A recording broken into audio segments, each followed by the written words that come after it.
A typical Kiss performance. Kiss was born in 1973 and rose to the pinnacle in just 2 years, a headline booking at Detroit's Cobo Hall, which sold out in record time. On this show, the Nightbird flies where the action is, so I went to San Francisco to see them. I invited them to luncheon, and I set a table in Victoria Park, right on the bay, because I thought it would knock their socks off. But they topped me.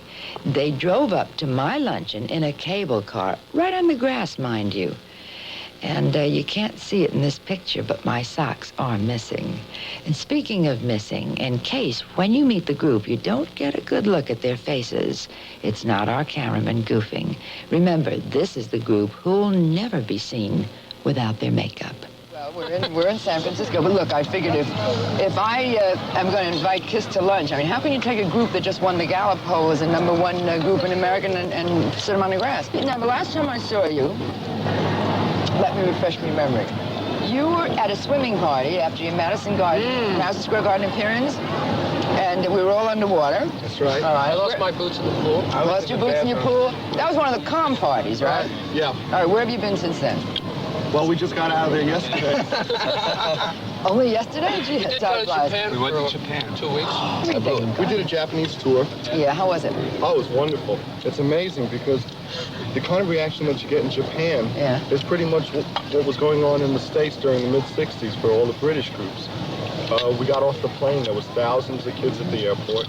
Chase your car, like, you know, if you saw a Hard Day's Night when the Beatles get in the car, all these little girls running after the car, falling over one another. You think it's really going to be really fun until you're in a car that's totally covered with kids screaming. Yeah, it's a little scary. And you get a little scared and you say, well, this is the way it's going to end. What happens in Japan with the language barrier? I mean, how do they listen?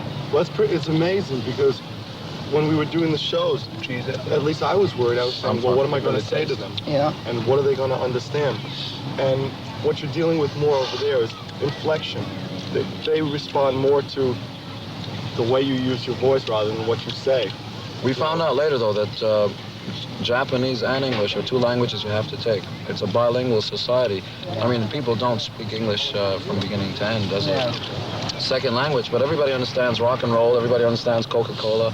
I didn't say that, did We all I? had interpreters with us, too, right? Like, people would travel with us, and they would, like, we all had our own bodyguards. We had these very intense bodyguards Really? that were small, very quiet with crew cut. But when you're in the hall, for instance, and they're in the middle of you doing your numbers, I mean, they don't need translation as to what the lyrics of the songs are. The first couple of nights, I tried to speak a little bit of Japanese to the audience, and I probably asked them how their livers were. I don't know. Who gave you the words? Did somebody coach you? The bodyguard. I hope he was on our side. Yeah, you don't know what you were saying. Really? To him, right? Really? We soon found out, though, that stuff doesn't work. Everybody pretty much wants you to be yourself. And that's really what they wanted. They wanted to see Kiss perform on stage as Kiss. They really and wanted not make any concessions either way. And did you get a lot of, well, like, for instance, if you walked around in what town is it, Tokyo? Tokyo. Okay. Even with the glasses and everything, were you recognized? Absolutely. Oh, no question. We're so much taller than everybody else. That's these people, and not only that, I can't even buy shoes in that place. Why not? Their feet So small. Yeah. Really? Yeah, we saw some nice shoes and things. Well, but you guys are not exactly, you know, average men. I mean, you're all tall, much taller than the average man on the street. Yesterday we were in a hotel and the lady came over and wanted to know if we were a basketball team. Oh, that's for sure. It's a new team called Kiss. You know, that's an idea you could try. It just so happens I have that tour on tape, which I'll show you right after this. Now, that's not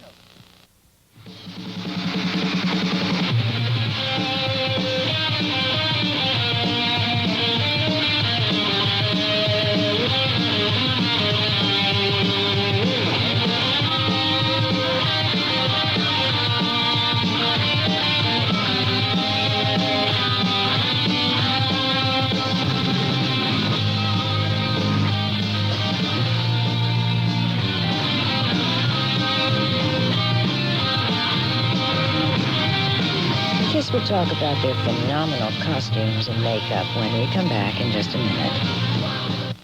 I got a copy of your comic book. That is phenomenal. Whose idea was that? That happened pretty much by accident. Everybody was kind of joking around, you know, talking about how we were superheroes and all the rest of that. And one thing led to the other. And then Marvel started getting letters from our fans about, gee, why don't you start a comic book about Kiss? They are real superheroes. They're real walking, live human And it's the first time ever with a rock group. Yeah, that's really a living dream. You know, I mean, you grow up reading comic books when you're 15, 16, and all of a sudden, a couple of years later, there's a comic book out on you. And, all right, now tell me about recording. What's your feeling about a live album as opposed to studio? I mean, most groups, I say, sound better in a studio situation because of the quality. But then they can't recreate that excitement in the studio. But you manage to... They're two different mediums, they really are. I think we're a lot more exciting live because we get a chance to feed off the people. Is once the adrenaline starts running in you, you really can't avoid that. When people are screaming your name and, you know, they don't stop from beginning to end, it pushes you to greater heights. On the same hand, you're capable of a lot better playing in the studio because you're not, I mean, there are no diversions. You're sitting down and you're playing your instrument and you're trying to be a lot more technical and very precise. I mean, there's a here and there's a there to both arguments. One is cleaner, but I think it's less exciting. I think you really need both. Yeah. And that's what we try to do. If you want technically perfect sounding records for what we're doing, then that's why we put out studio albums. But to really catch the energy and the sentiment and everything that's going into what we do, because in essence we're a live band. We really have to do live albums. You do, but it's amazing to me now in even some of the early albums, some of the cuts that I loved, you know, Firehouse and Strutter, I can picture you on stage because unlike most groups, you've got it all in the grooves, that same feeling. You know, I wonder if there's anybody out there who doesn't know what you do on stage, but somebody's grandmother someplace may have never seen Kiss, and I just want to kind of describe it. We're kind of like four John Denvers. After a long hair. The stuff that goes on stage, like, for instance, the smoke, the blowing the fire, the levitation of the drums. How did that all start? It's really a group effort, you know? It really is. What about the original concepts, the facial things? I mean, that to me is the most exciting. That's really funny. Nobody ever sat down and... Thanks, Paul. Nobody ever sat down and said, hey, you be this and you be that. We initially knew that to be a little bit different and to be special on stage, you had to be bigger than the average. No, you had to be bigger than a normal human being.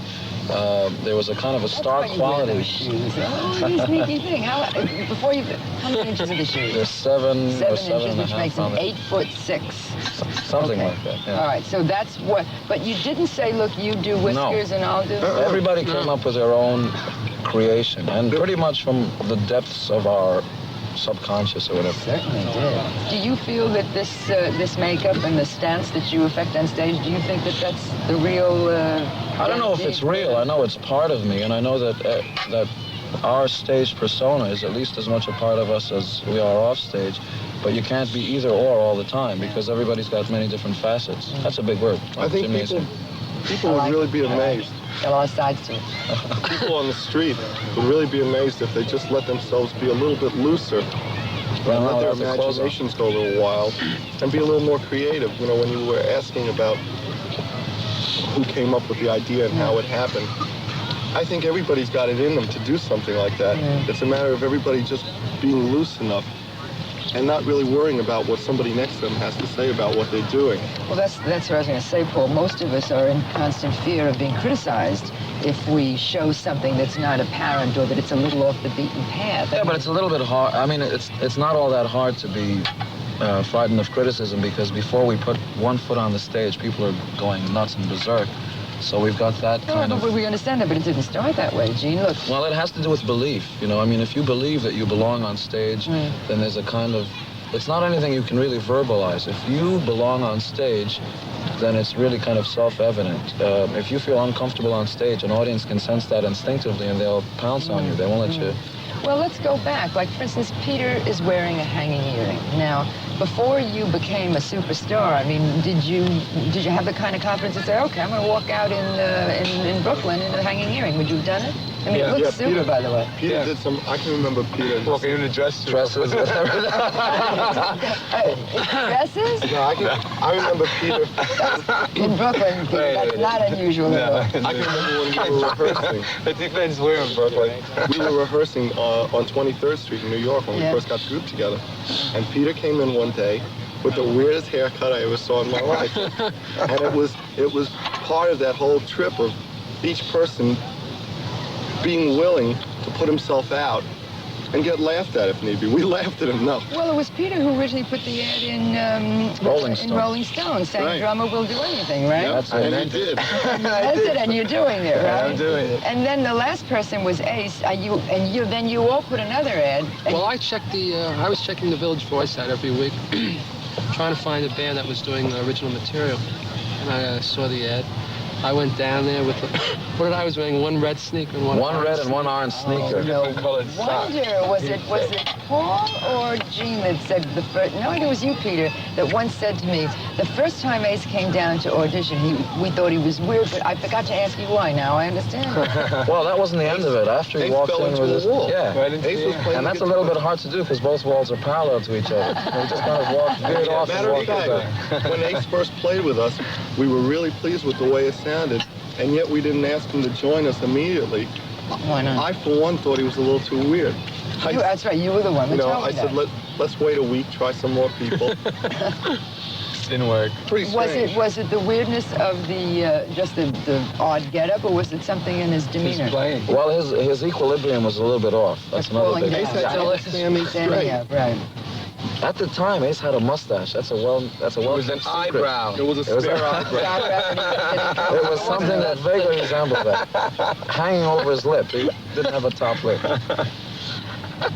You know, it's lucky you four like each other. I thought that we were It fine. is lucky we like one You lost another. somebody someplace. What would have happened, for instance, if you'd gone on this trip with the band suppose it hadn't happened? You know, I would have kept trying. would you have then thought that maybe this particular approach, this makeup, Well, it was really against the grain of what was going on. Everybody in New York was doing a kind of, there was something going on called glitter, which was later tagged on to us, but which really doesn't have a lot to do with what we're all about. you think what you did was introduce theatrics in music, and glitter was pale by comparison, you know, except for Bowie, I think he I was don't just know. I tired don't of it. know exactly what we've done in terms of introducing or not introducing, and I don't think anybody's really paid that much attention in the band anyway to what we really mean. Right. It's more the things we're most concerned with is getting up on stage and doing the kind of things that we've always dreamt a rock and roll band should do. It's like, you know, me looking at Paul or Peter or Ace and saying, hey, you know, wouldn't it be great if you saw a band doing this? Yeah. Where we didn't stand still, we simply went ahead and did it. We're the band we always wanted to see on stage. Yeah, so you're fulfilling your own dreams. We're not telling anybody what to think, how to dress, or even how to behave. I think the deepest sentiment we've ever expressed in a song was in Rock and Roll All Night and Party Every Day, which is not very deep at all. It's a pretty happy, almost shallow kind of statement, you know, enjoy yourself pretty It much. certainly comes out right. You know, I got an idea. Do you have enough to eat? Sure. Sure. We were just I about know to eat the you killed flowers. I know you killed the salami. Oh, No, this All is right. The microphone, though, is not working as well as I Terrific. thought it We would. can come back and eat some more later. I don't know how much time you've spent here, but this is my first time to really look around. Come on, guys, let's walk.